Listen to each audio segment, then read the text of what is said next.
অগপ বিজেপিৰ মিত্ৰতাত ফাট মাজুলীত মিত্ৰতা ভংগৰ ঘোষণা বিজেপিৰ বিধায়ক ভুৱন গামৰ বিৰুদ্ধে ক্ষোভ মাজুলী অগপৰ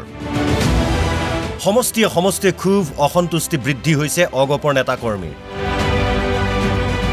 বিধানসভা নিৰ্বাচন ওচৰ চাপি অহাৰ লগে লগে দুয়োটা দলৰ সংঘাতৰ বহিঃপ্ৰকাশ ঘটিছে মাজুলীত বিজেপিৰ বিৰুদ্ধে গৰজি উঠিছে অগপ 20খন আঞ্চলিক সমিতিক লৈ মাজুলী জিলা অগপৰ প্ৰস্তাৱ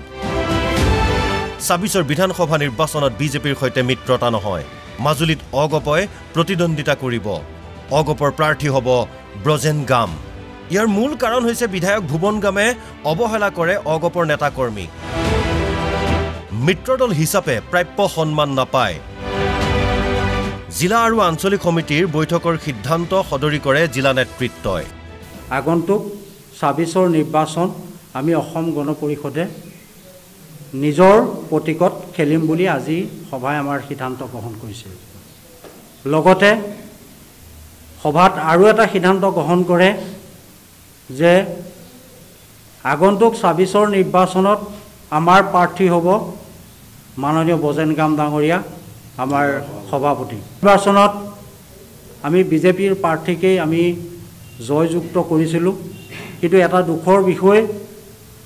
আমি যি এমএলএ আমি জয়যুক্ত কৰাইছিলোঁ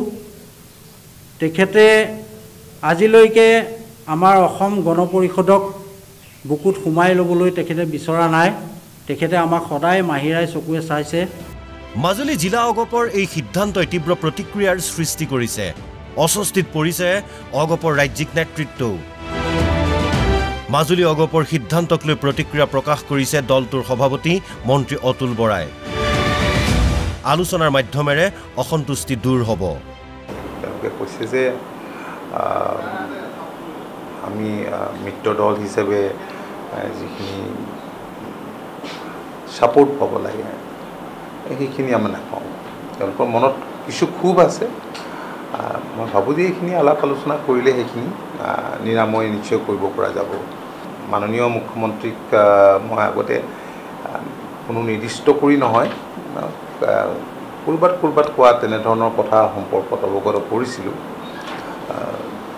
ভাৰতীয় জনতা পাৰ্টীৰ ৰাজ্যিক সমিতিৰ নেতৃত্বই সভাপতি এই কথাখিনি অৱগত হৈছিল সেইদিনা আৰু কেণ্ডিডেটটো আৰু জিলা কমিটিয়ে ঘোষণা কৰিব নোৱাৰে আৰু দলটো আমাৰ এটা শৃংখলাবদ্ধ দল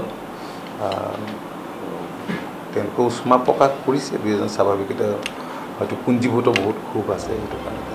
মাজুলী জিলা অগপৰ ক্ষোভ অসন্তুষ্টি তাৎপৰ্যপূৰ্ণ ইয়াক গুৰুত্বহীন কৰি চাব নোৱাৰি অগপ আৰু বিজেপি নেতৃত্বই এই সংঘাত দূৰ কৰাৰ বাবে ফলপ্ৰসূ ব্যৱস্থা ল'ব পাৰিবনে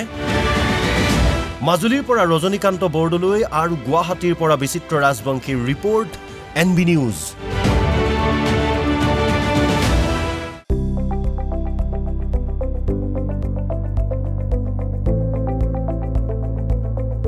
NB নিউজ সহজ সৰল ভাষাত